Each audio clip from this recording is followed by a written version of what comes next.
자, 오늘 이제 에베소서 2강을 같이 공부하도록 하겠습니다. 오늘은 에베소서 지난주에 1장을 했을 때 예정론에 대해서 말씀을 드렸을 거예요. 예정론에 대해서 얼마나 많은 오해가 있고, 이게 사실은 예정론이 아니라 예정신앙이거든요. 예정신앙인데 굉장히 중요하다는 걸 말씀을 드렸고, 그리고 이제 바울의 그 중보기도, 바울이 에베소 교회에서 기도했던 그 기도의 그 모델을 좀 배우면 좋겠다 이제 말씀을 드렸는데, 그 바울의 기도 뒷부분에 1장 20절부터 23절 마지막 부분에 보면 아주 기가 막힌 명문장이 나와요.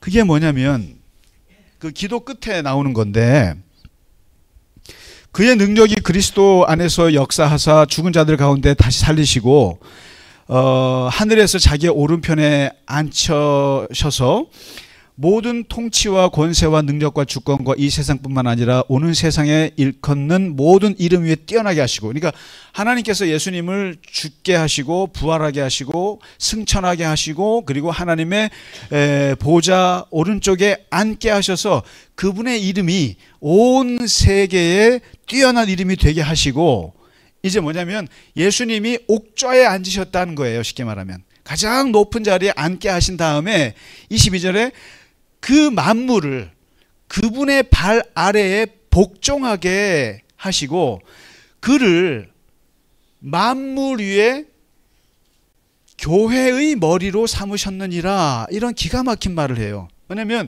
예수님이 그야말로 보좌에 앉게 되시고 이 세상에 대해서 통치하는 관계, 세상의 왕이 되게 하시고, 그 다음에 하나 더 플러스 뭘 하게 하시냐면은 교회라고 하는 것에 교회의 머리가 되게 하셨다 이거죠. 세상을 통치하시고, 예, 그리스도가요, 예수님이 한쪽으로는 세상을 통치하는 분이 되게 하셨고 한쪽으로는 교회의 머리가 되게 하셨다. 머리에 우두머리가 되셨다, 예수님이. 그리고 나서 이제 그 제가 말씀 명문장이라는 게 뭐냐면 23절이에요. 바울의 교회론, 바울이 말하는 교회에 대한 아주 중요한 얘기를 해주는 구절인데, 교회는, 그러면 교회는 뭐냐? 에베소 교회, 빌립보 교회, 데살로니가 교회, 교회는 뭐냐? 너희가 지금 모여서 예배드리고 있는 이 교회는 뭐냐? 교회는 그의 몸이다, 이렇게 말해요. 교회는 첫째 그리스도의 몸이다. 그분이 머리니까 우리는 몸이다. 그 다음에 이 몸인데 어떤 몸이냐는 거예요. 어떤 몸이냐면은 만물 안에서, everything이죠. 만물 안에서 만물을 충만하게 하시는 그게 누구겠어요? 만물이죠. 만물 안에서, 그 다음에 이 만물을 충만하게 하시는 이게 누구죠? 하나님이죠. 만물 안에 계시지만 그 만물을 충만하게 하시는 하나님의 충만이 교회다, 이렇게 얘기하죠. 이제 말장난 같잖아요. 근데 이게 지금 교회라고 하는 것은 만물을 충만하게 하시는 하나님으로 충만한 곳이 교회다, 이런 거죠. 그러니까 쉽게 말하면 교회는 하나님으로 충만한 곳이에요. 하나님으로 충만한 곳인데, 이 하나님이 어떤 분이냐면은 만물 안에 계시면서 만물을 충만하게 하시는 분이에요.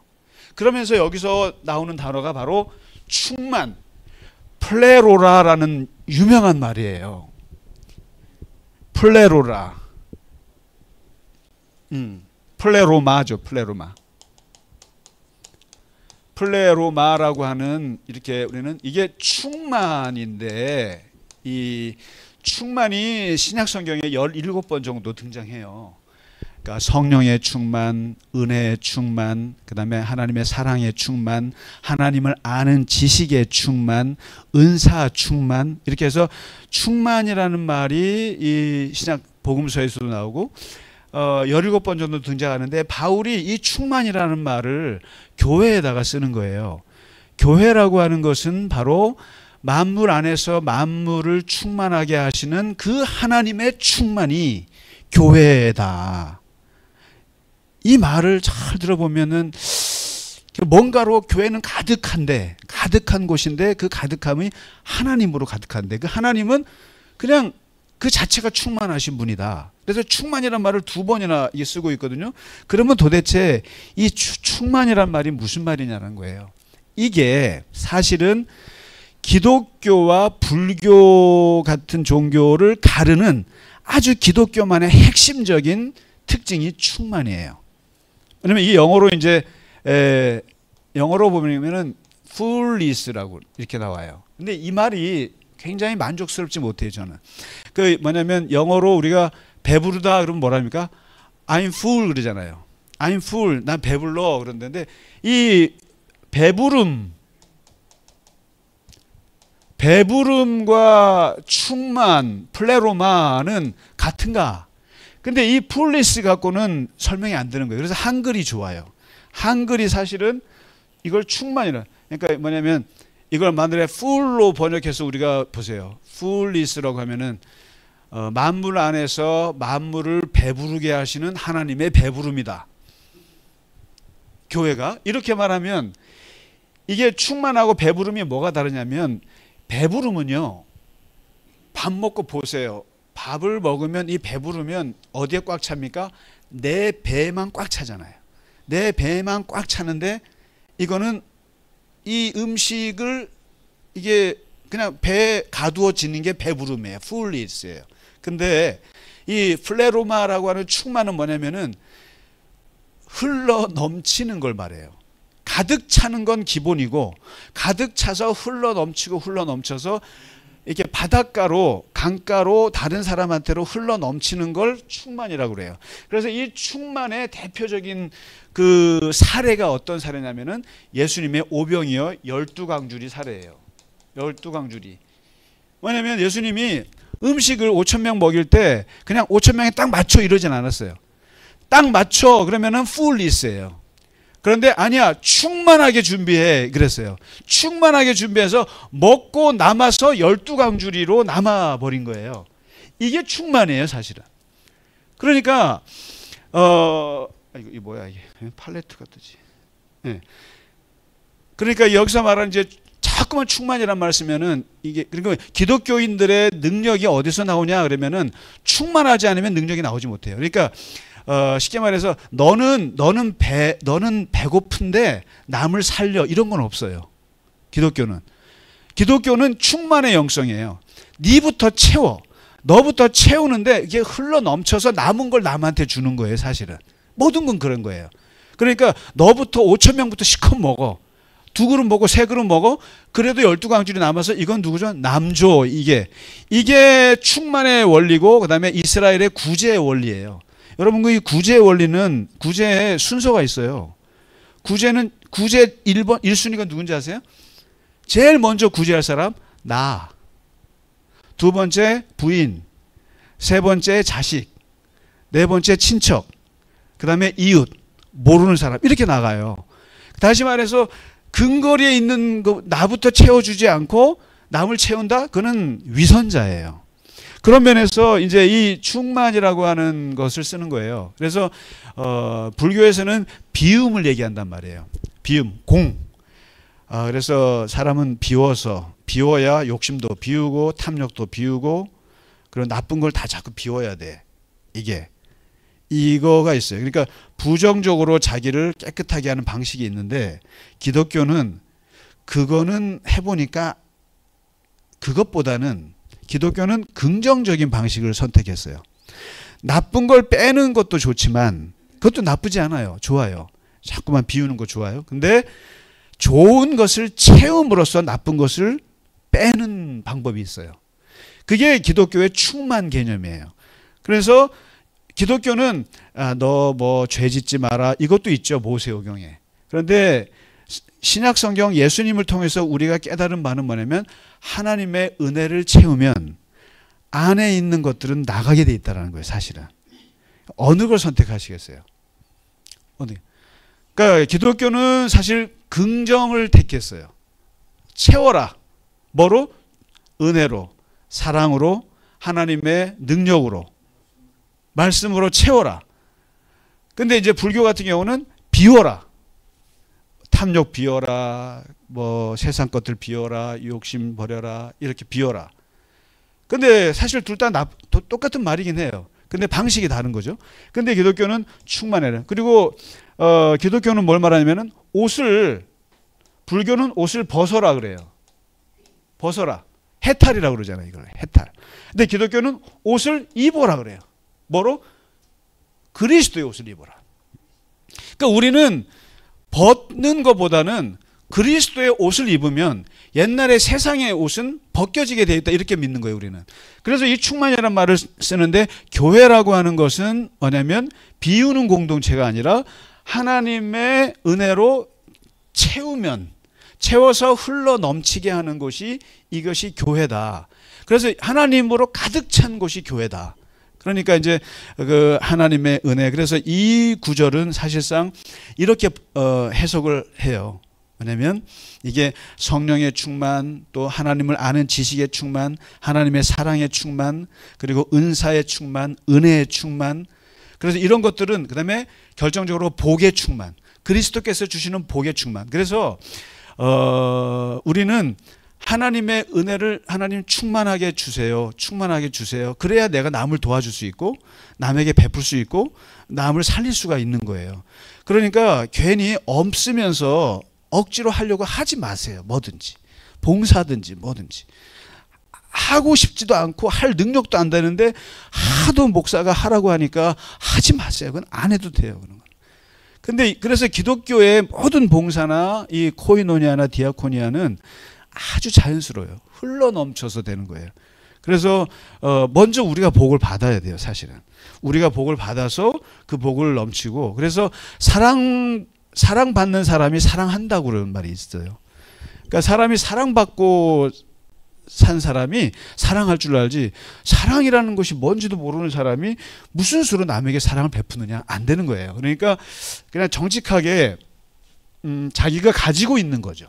자기가 가지고 있는 것을 남에게 주는 것이지 자기에게 없는 것을 줄 수는 없어요. 베드로가 그 안전뱅이 그분한테 내가 가지고 있는 거 줄게. 그럼 예수밖에 없어. 이러잖아요. 그러니까 바로 이게 충만이 그런 것입니다. 그러니까 결국에는 이 흘러 넘쳐서 다른 생명을 살리는 충만. 그리고 교회라고 하는 것은 만물 안에서 만물을 충만하게 하시는 하나님의 충만. 그러니까 어마어마한 곳이죠. 교회는 하나님으로 가득한 곳이다. 이제 이게 바울의 교회론의 핵심이 되고요. 그 다음에 이제 오늘 2장으로 넘어가겠습니다. 이제 2장이 이제 중요한데, 2장은 바울의 구원론입니다. 바울의 이 기독교의 구원론은 바울의 구원론을 거의 100% 받아들여요. 거의. 그러니까 거의 바울의 구원론이라고 말할 수 있는데, 이 2장에 나오는 바울의 구원론은 로마서를 정확하게 요약한 거예요. 그러니까 이제 로마서가 어려우신 분들은 도대체 바울이 말하는 구원이 뭐지? 라고 궁금하신 분들은 에베소서 2장을 찾아서 그 요약판을 보시면 돼요. 그게 바로 로마서 구원론의 요약판이 에베소서 2장이거든요. 여기서 바울이 어떻게 말하냐면, 구원받기 전에 인간의 상태가 무엇이냐? 구원 이전에 도대체 우리는 누군가? 구원 이전에 우리는 어떤 상태인가? 그걸 얘기하거든요. 첫째가 그 1절에 나오죠. 허물과 죄로 죽었던 존재다. 허물과 죄로 죽은 존재다. 이게 이제 이 부분은 로마서 2장인가요? 거기에 보면은 그 하나님의 진노에 따라서 사는 인간의 그 구원받기 전의 상태를 쫙 나오거든요. 그걸 요약한 거라고 보시면 돼요. 허물과 죄로 영적으로 죽은 상태다. 죄로. 두 번째, 예수 믿기 전에, 구원받기 전에는 무언가 따르는 존재다. 이죠. 뭔가를 팔로잉하는 존재다. 뭔가를 따르는데 세 가지를 따랐다는 거예요. 세 가지를 따르는데 첫째 뭘 따랐냐면은 세상 풍조. 세상 풍조. 뭐겠어요? 물질주의, 황금 만능주의, 뭐 기복주의, 그다음에 뭐 세상에서 요즘에 유행하는 그런 것들을 그냥 따르는 거죠. 모든 가치관을, 세상적 가치관을 따르는 존재였고, 두 번째가 공중권세 잡은 자. 우주는 하나님이 다스리지만 이 공중을, 이 세상을 다스리는 권세를 잡은 거는 사탄이라고 보고 있어요. 사탄이 잡은 거예요. 기본적으로 그 공중권세 잡은 자, 사탄을 따르는 존재였다. 그 다음에 세 번째 뭘 따르냐면은 육체의 욕심을 따라서 사는 존재였다. 육체 욕심. 이게 뭡니까? 본능에 따라 사는 거죠. 먹고 싶으면 먹는 거, 하고 싶으면 하고 싶은 거, 그냥 육체가 움직이는 대로 자기를 그냥 내던지는, 이렇게 세 가지를 따르는 존재다. 팔로워이다. 팔로워. 저는 개인적으로 트위터 안 좋아해요. 할 줄도 모르지만. 보면 많은 사람들이 이 세상에서 영향력을 행사하고 싶어서 안달인 것 같아요. 자기를 알리고 싶어서 안달인 세상을 사는 것 같아요. 난 그게 오늘날의 세상 풍조 같아요. 그래갖고 인스타그램이나 뭐 페이스북이나 해서 어마어마하게 자기의 일상을 막 올려요. 좀 봐달라고 막 부르짖는 것 같은 느낌을 난 받. 전 그래서 안 해요. 그런 건 트위터도 안 하고. 그럼 마치, 그리고 이 사람은 뭐 트위터 팔로워가 몇만 명이다, 뭐 자기 영향력을 자랑하는 거란 말이에요. 뭐 정치인들도 보면은 뭐 심심하면 팔로워에다 트위터에다 올려서 입장 밝히고 그러는데, 이게 근데 그걸 또 좋다고 따라가요. 나 팔로워. 이거 생각 잘 해보셔야 돼요. 그러니까 기독교인들은 이런 뭔가 남의 것들 막 따르는 거, 그렇게 저는 정말 마음에 안 들어요. 이렇게 막 자기가 막 영향력을 발휘하려고 하는 거, 그다음에 그걸 따르려고 하는 거, 이런 것 같아요. 아무튼 그렇고요. 세 번째, 구원받기 이전의 상태를 말할 때 본질상 진노의 자녀. 8절에 본질상 이 사람들은 심판 앞에 있는 진노의 자녀다. 자, 이게 하나님을 믿게 되면 하나님의 자녀가 되거든요. 근데 구원받기 전에는 진노의 자녀라는 거야. 자녀긴 자녀인데 그냥 진노에게서 태어났어요. 분노에게서 태어나서 심판을 받게 될 수밖에 없는 DNA가 그렇게 됐다는 거예요. 자녀고. 그 다음에 네 번째, 이 상태를 그리스도 밖에 있는 상태. 12절에 그리스도 밖에 있는 상태죠. 그리스도 안에 있는 상태가 아니라 밖에 있는 상태로. 우리가 사도 바울이 제일 많이 쓴 그 단어 등이 그죠. 그리스도 안에서, 그리스도로 말미암아, 그리스도로 뭐 인하여, 이런 말을 많이 썼단 말이죠. 근데 이거는 구원받은 이후에 우리의 상태예요. 근데 구원받기 전에는 그리스도 밖에 있다. 그래서 이것을 외인이라 그래요. 외인, foreigner, 남의 나라 사람이다. 전혀. 그다음에 이제 그다음에 세상에서 소망이 없고 하나님도 없는 존재. 이게 구원받기 전에 우리의 상태라고 이제 바울이 정리를 해줘요. 하고 나서 이제 두 번째, 그러면 이런 상태에 있는 허물과 죄로 죽은, 그러니까 육체는 살아있으나 영적으로 죽은. 그래서 로마서에서 보면은 하나님이 계신 건 알지만 하나님을 일부러 인지 안 하려고 하는 거. 감사도 안 하고 반응도 안 하고. 왜 그러냐면 비록 아담으로 인해서 우리가 타락을 했습니다마는 이 타락이라는 게 뭐냐면은 하나님을 인지하는 영적인 감각이 마비됐다는 뜻이에요. 정신도 살아있고 육체도 살아있어요. 그런데 죽었다는 게 뭐냐면 타락했다는 게 영적으로. 그러니까 하나님이 인간을 만드실 때 영혼, 육으로 만들었다 그러면은 영이라고 하는 부분이 하나님을 상대하는 감각기관인데 여기를 마비시켰다는 거예요.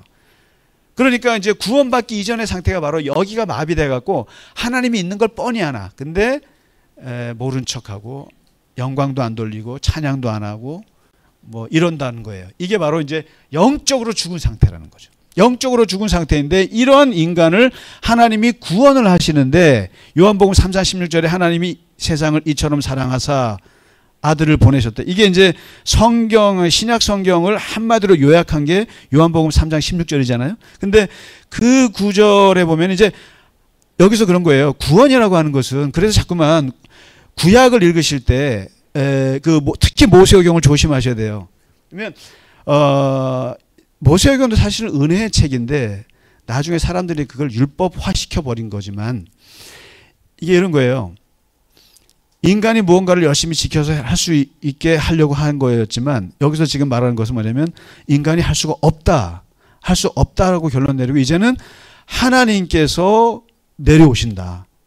그래서 우리가 하나님이 내려오시는데 하나님이 이제 뭔가 하셔야 되는 거예요. 그래서 기독교는 타율적인 종교죠. 타율적인 구원이에요. 근데 그 하나님이 어떤 결단을 하셨냐면은 하나님의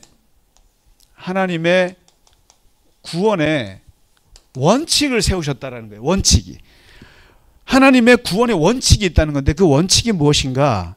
첫째, 하나님께서 너무 인간을 보면서 가슴 아파하셨다. 그 구원의 출발이 뭐냐면은 가슴 아프셨다. 바로 긍휼이었다는 거예요. 긍휼. 컴패션. 불쌍했다는 거예요. 너무너무 불쌍했다는 거예요. 쟤들이 영적으로 죽은 상태도 불쌍하고 세상 풍조 따르는 것도 불쌍하고 그리스도 밖에 있는 것도 불쌍하고 하나님 없이 사는 것도 너무너무 불쌍해서 이게 긍휼이 너무 풍성하신 하나님, 바로 하나님의 사랑의 동기로 출발했다. 하나님의 사랑의 동기로 출발해서, 그리고 이 하나님, 그다음에 그러면은 구원을 어떻게 할까? 모세오경에 있는 그 율법을 한 반만 외우게 할까? 그냥 창세기만 외우게 할까? 아니면 그 많은 율법을 다 외우지 말고 한 10분의 1로 줄여줄까? 이럴까? 어떤 방식으로 할까라고 했을 때 하나님이 선택한 결론은 뭐냐면 은혜의 방식이었다라는 거예요. 은혜의 방식. 은혜라고 하는 걸 뭐라고 하냐면 이거는 일방성이에요. 일방성. 물어보지 않았어요. 인간에게 물어보지 않았어요. 그냥 다 퍼줘. 모든 걸 다 퍼줘. 이거예요. 그러니까 예를 들면 너 그렇게 하면 안 되니까 너 율법을 요만큼 외울래? 타협하거나 이게 아니라 일방적으로 그냥 다 줘. 이게 은혜의 방식이에요. 은혜의 방식이고, 그래서 이거를 사도 바울은 뭐라고 표현했냐면은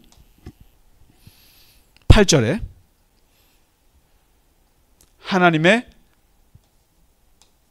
선물이다라는 거예요. 선물의 특징이 뭐겠어요? 이 선물 또한 일방성이에요. 일방성. 그러니까 이 선물과 뇌물의 차이를 정확히 알아야 되는데, 뇌물은 쌍방성이에요. 내가 줬어? 그러면 나도 줘야 돼. 지난주에 주신 넥타이 뇌물 아니죠?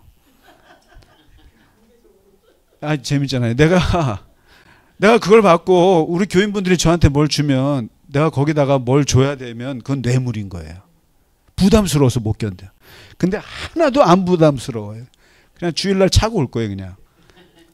그러니까 이런 거거든요. 그러니까 선물이라고 하는 것은 일방적으로 주는 거고, 그리고 받는 사람은 뭐냐면은 일방적으로 기분 좋게 받는 게 선물이에요. 이게. 그래서 자꾸만 구원이라고 하는 것은 하나님의 선물이다. 그러니까 기분 좋게 받아라. 부담 갖지 말고. 은혜라고 하는 것은 부담 갖지 말고 그냥 기분 좋게, 아버지가 주셨네? 할렐루야 이러지. 그걸 가지고 내가 이걸 어떻게 갚지? 언제 내가 하나님께 이걸 또 갚아야 되나? 그래서 우리가 그 간증하시는 분들 중에 하나님의 은혜를 내가 어떻게 갚지 그러는데, 그거는 적당히 하세요. 은혜를 갚는 방법은 없어요, 솔직히. 없고 갚을 길은 없어요. 그러나 우리가 조금 정말 하나님께 갚아야지라고 하는 정도지 이걸 강박관념까지 가질 수는 없어요. 그 다음에 네 번째 뭘 말해 주냐면은, 이 구원의 원칙이 그렇기 때문에 자랑하지 마라 이거죠. 자랑할 수 없다 이거죠. 자랑할 수 없다. 이거는 그러니까 선물로 받았는데 이걸 가지고 내가 굉장히 뭔가 한 일이 있어가지고 줬다고 하지 마라. 그렇기 때문에 바울이 계속 얘기해요. 자랑하지 마라. 구원은 자랑할 게 아니다. 자랑하지 마라. 이거는 은혜였고 하나님의 선물이었고, 그래서 너는 누구한테도 이거 갖고 잘났다고 자랑하면 안 된다. 그리고 다섯 번째는 왜 인간을 구원했는가? 왜 구원하느냐? 이게 구원한 이유는 목적이 뭐냐? 7절에 나와요. 7절에 그 은혜가 얼마나 풍성한지를 계속 세대에 걸쳐서 영원히 알게 하려 합니다. 이게 하나님의 영광을 드러내는 방식이죠. 아버지도 구원받았어요. 아들도 구원받았어요. 손자도 구원받았어요. 뭐도 구원받았어요. 계속 이어가면서 영원히 하나님이 대단하시다라는 것을 나타내려 합니다. 하나님의 영광의 목적이다. 하나님의 영광을 위해서 너를 구원했다. 이 원칙을 세워요. 이게 그러니까 사도 바울은 대단한 분이에요. 이런 원칙 하에 그러면 세 번째 어떻게 그러면은 구원하실까? 구체적으로 구원의 방법은 뭘로 할까? 구원의 방법. 세 번째가 구원의 방법이에요. 방법을 얘기하고 있는데 이런 거죠. 이게 사실 하나님의 은혜고 하나님의 선물이고 하나님의 일방적인 전적으로 주신 하나님의 사랑인데 인간이 할 게 없어요. 우리가 할 수 있는 건 아무것도 없어요. 그냥 하나님이 주시는 거예요. 그럼에도 불구하고 바울은 최소한의 인간이 해야 할 그 레스판스, 인간이 해야 될 반응에 대해서 얘기를 해줘요. 네가 할 수 있는 것 방법이 하나 있다. 방법이. 근데 그 방법이 뭐냐면 8절이에요. 첫 번째.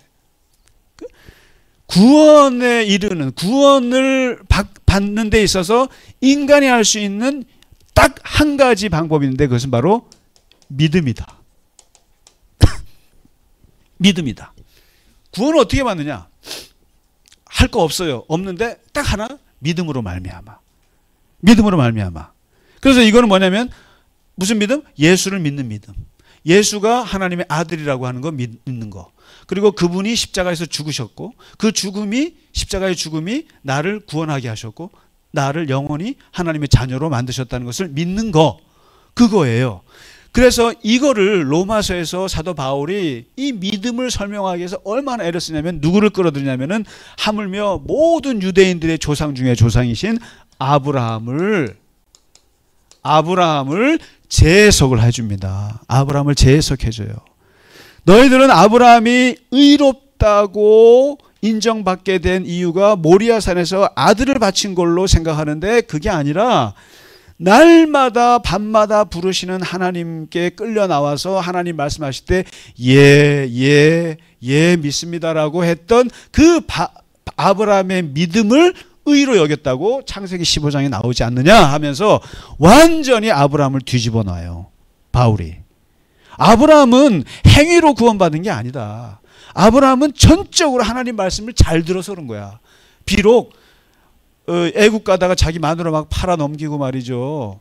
그리고 뭐 엉뚱한 실수들을 많이 했을지 몰라도 중요한 것은 아브라함은 하나님의 말씀을 믿었다는 거예요. 너에게 어마어마한 바다의 모래 같은 자식을 줄 것이고 하늘의 별 같은 축복을 줄 거라는 걸 믿었다라는 거예요. 그 믿음을 하나님이 예쁘게 봤다라는 거지 모리아산에 바친 거 그게 아니라는 거예요. 이렇게 얘기를 합니다. 그리고 또 하나 끌어들이는 게 누구냐면은 하박국이에요. 하박국 선지자가 나라가 망하여서 막 전쟁이 터지고 하나님 어디 계시냐, 도대체 하나님은 우리를 구원하시냐 막 그렇게 외칠 때 마지막 하나님께서 하박국에게 깨달은 것은 뭐 외양간에 송아지도 없고 뭐 다 날아갔어도 나는 하나님을 기뻐하리라. 오직 의인은 믿음으로 말미암아 살리라. 이 말이 나오잖아요. 오직 의인은 믿음으로 말미암아 살리라라는 말을 기독교 구원으로 끌어들인 사람이 바울이에요. 그래서 바로 로마서 1장 16절인가요? 믿음에서 믿음으로 이르게 하나니 오직 의인은 믿음으로 말미암아 살리라. 이게 하박국의 얘기예요. 그래서 중요한 것은 구원은 믿음이다. 율법의 행위가 아니다. 이 얘기를 하고, 두 번째 뭐냐면은 구원은 어떻게 받느냐? 그리스도와 연합하는 길이다. 연합하는 길이다. 그러니까 그리스도와 함께 죽고 그리스도와 함께 살고 그리스도와 함께 하늘에 앉힌다. 이게 이제 똑같아요. 우리가 기독교인들은 그리스도와 함께 죽었어요. 너도 죽었어. 그 다음에 그리스도와 함께 우리 부활했어. 그 다음에 너 죽어서 그리스도와 함께 승천할 거야. 그래서 우리에겐 내세가 있는 거거든요. 내세가. 그러니까 그리스도가 가신 그 길을 너희도 똑같이 가게 될 거야.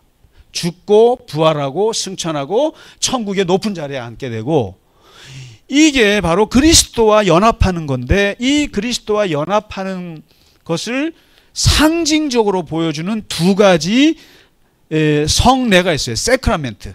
기독교 2000년 역사 동안 내려왔던 그리스도와 내가 하나가 되는 그것을 예배 중에 모든 기독교인들이 체험하는 두 가지 세크라멘트가 있는데, 첫째가 세례예요.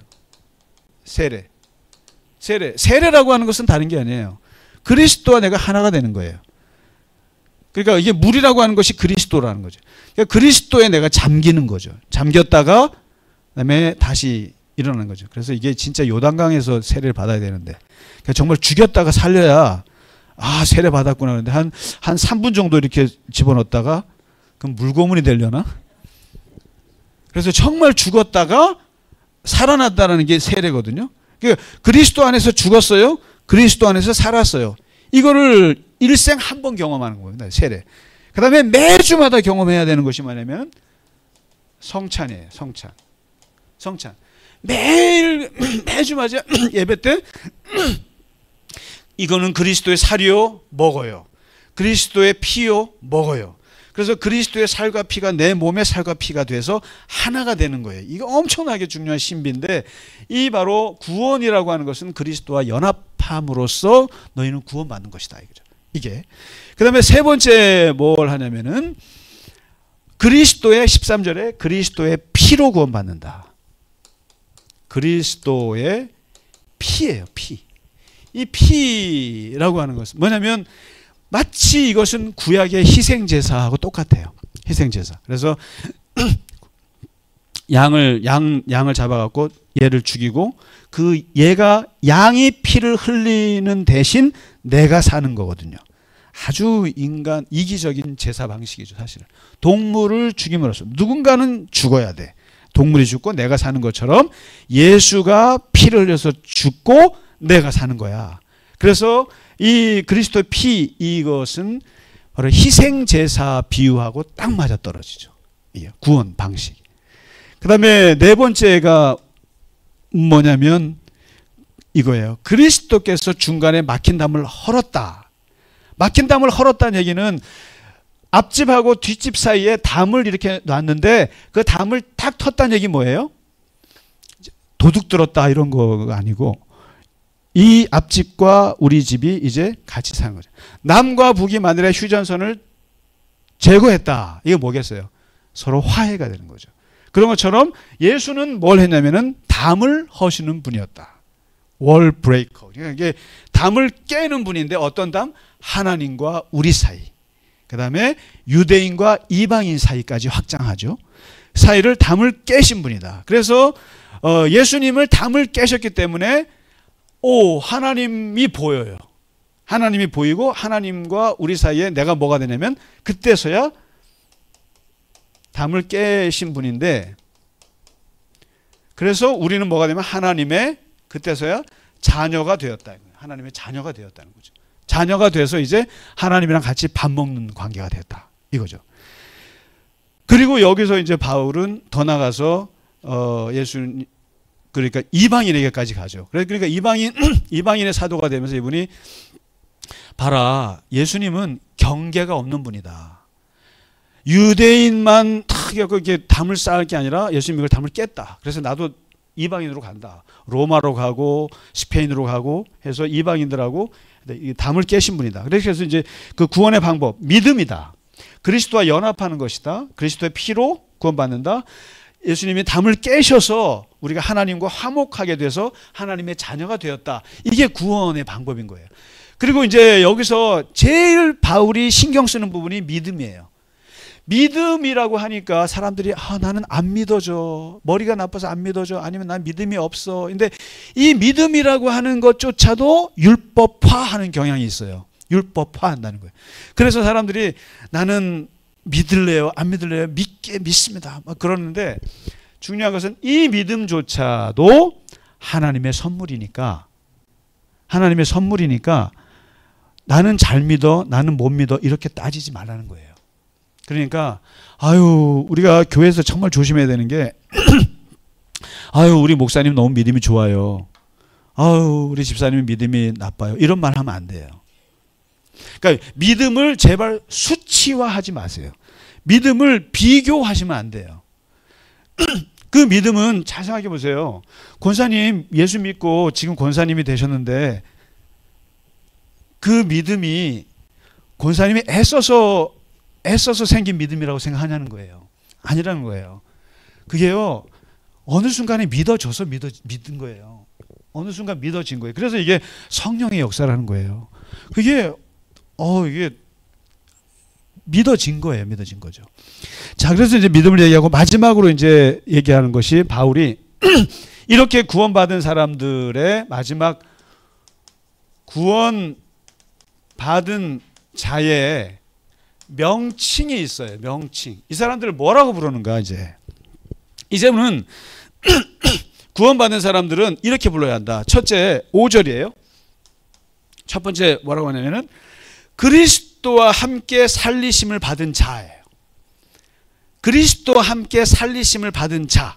그러니까 영적인 죽음에서 새로운 생명으로 옮겨진 자예요. 이것을 뭐라고 정확하게 표현하냐면은 새로운 피조물이라고 해요. 바울은 그렇게 표현했어요. 새로운 피조물이라.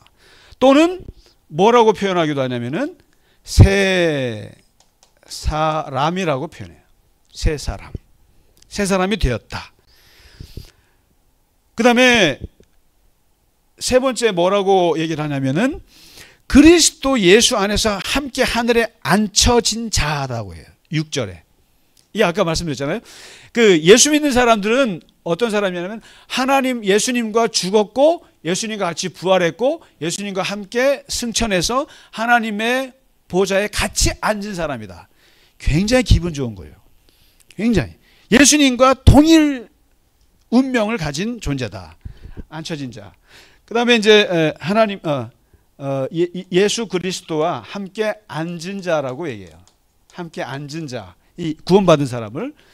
그리고 네 번째 뭐라고 말하냐면은 하나님의 작품이라고 말해요. 10절에 예수 안에서 선한 일을 위하여 지으심을 받은 자예요. 그러니까 예수님 안에서 새롭게 지어진 작품이라는 거예요. 이걸 포이에마라고 그래요. 포이에마. 혹시 포이에마 교회라고 들어보셨어요? 뭐 그런 교회 이름이 있어요. 포이에마. 목사님, 그 유명한 목사님인데 어쨌든 이 포이에마, 하나님의 작품이 되었다 이거죠. 뭐 어떤 작품? 하나님의 선한 일을 하기 위해서 다시 만든 작품이다 이게 포이에마예요. 포이에마. 구원받은 사람들은. 그래서 이제 우리는 우리의 인생이 하나님의 작품인 거죠. 하나님이 우리 나름대로의 각자의 맞는 인생을 통해서 하나님의 작품을 만들어 간다. 그 다음에 다섯 번째 뭐라고 표현하냐면은 외인도 나그네도 아니다. 더 이상 그리스도 밖에 있는 외인이 아니라 이제는 하나님의 가족이다 이렇게 말합니다. 19절에 하나님의 권속이라고 나왔죠. 권속. 근데 하나님의 가족이라는 말을 여기서 해요.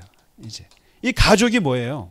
이게 어마어마한 개념이에요. 사실은 하나님의 은혜를 받는 사람을 표현할 때 제일 좋은 표현이 하나님의 자녀요, 가족이에요. 뭐냐면 이 가족은 뭐냐면 자녀는 아무것도 안 해도 돼요. 자녀가 미성년일 경우에 아무것도 안 해도 돼요. 그리고 마음대로 요구할 수 있는 게 자식이에요. 아주 건방지죠. 건방지게 당당하게 요구할 수 있고 아버지 등록금 줘, 뭐 밥 줘, 가방 사줘, 명품 사줘 할 수 있는 게 자녀고 이게 가족이고 가족의 특징이 뭐냐면은 필요한 사람은 마음대로 달라고 할 수 있고 능력 있는 사람은 일해야 되는 것이 그거예요. 소위 말해서 부모님 아버지가 아버지가 자식들 먹여 살리면서 일하면서 자식들한테 파업하는 거 보셨어요? 파업 안 해요. 능력 있는 사람은 일을 해요. 그리고 필요한 사람은 마음껏 달라고 하는 게 가족 시스템이에요. 그래서 이런 시스템을 국가에 적용하려고 하는 정치 사상가들이 많이 있었어요. 가족 같은 나라. 그러니까 능력 있는 사람은 일을 해라. 그리고 능력 없는 사람들은 능력 없는 사람은 없으니까 그 사람들은 능력 있는 사람들이 주는 것으로 같이 당당하게, 이게 가족에서 나오는 복지국가 개념이거든요. 근데 바로 이 하나님에 있어서 가족이라고 하는 걸 표현함으로써 구약에 있는 그걸 다 깨버렸어요. 구약에서는 하나님 앞에서 벌벌 떨고 하나님은 주실래요 말래요 뭐 내가 뭘 해드릴까요 이러는데 아니라는 거예요. 가족에 대해서 하나님께 마음껏 요구하고 하나님은 마음껏 부어주시고 이런 가족이 되었다 이렇게 얘기합니다. 그 다음에 마지막 제일 중요한 게 21절 22절에 아주 특이한 개념이 나오는데, 너희는 구원받은 사람은 주 안에서 성전이 되어가는 존재다. 성전. 그러니까 성령 안에서 하나님이 거하실 처소. 그러니까 예수 믿는 사람들을 뭐라고 말하냐면은 성령의 전이라고 해요. 전. 성령의 전. 그러니까 이 공간이 성전이 아니에요. 자꾸 아직도 우리가 기도하실 때 하나님의 전에 나와서 그러시는데 사실 성전은 구약에서 끝난 거예요. 신약의 기독교에서는 성전이라는 거 없어요. 그래서 기도하실 때 혹시라도 성전, 그냥 교회에 나왔습니다라고 하세요. 성전은 아주 어떻게 보면 굉장히 부정적인 의미예요. 솔로몬이 만들어서 타락시켰고, 그리고 근데 기독교는 어디에나 누구든지 다 내가 있는 곳이 그 성전이에요. 그래서 기독교는 여전히 구원받은 사람이 네가 성전이라는 거예요. 성령의 전. 네가 움직이는 성전이다. 너가 거룩한 전이다. 너가 하나님이 거하는 전이다. 그래서 우리 이제 개신교는 혼자도 예배 드릴 수 있고 어디 가서도 혼자서 하나님 만날 수 있게 우리는 그렇게 믿어요. 옛날에는 그게 안 됐어요. 옛날에는 성전에 가야 하나님 만난다고 생각했으니까. 그러니까 이 성전 개념을 정확히 하시고 자꾸만 이게 성전이 교회를 성전으로 매치하는 것은 우리가 습관이 돼서 그런 면이 있습니다만은 정확한 건 아니에요. 정확한 건 아니에요. 그래서 우리가 하나님의 교회에 나왔습니다. 교회에 나와서 예배드립니다지 하나님의 성전에 나와서 예배드립니다. 아니에요. 이게 성전 아닙니다. 여기는 예배당이에요. 예배당. 여기는요. 예배당이고 성전은 내가 성전이다. 어떻게 보면 이렇게 기도하시는 것도 좋을 것 같아요. 하나님의 살아있는 성전들이 여기 다 모였습니다. 하나님의 성전들이 오늘 하나 둘 셋 넷 10개가 모였습니다. 그게 더 정확하게, 그게 더 기독교적인 말이에요. 이게 당신이 성전입니다. 그런데 문제는 이 성전이 뭐라고 하냐면은 자꾸만 움직이면서 성장한다고 그래요. 자란다.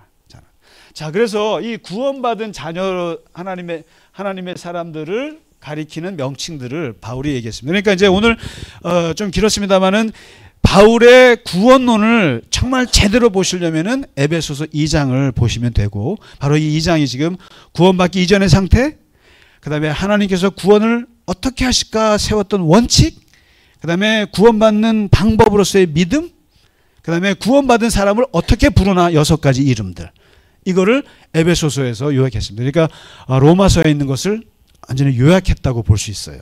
그래서 오늘은 바울의 교회론 그리고 바울의 구원론을 다루었습니다. 자, 그래서 다음 주는 3장을 같이 공부하도록 하겠습니다. 긴 시간 공부하시느라 고생 많으셨습니다. 감사합니다. 고맙습니다.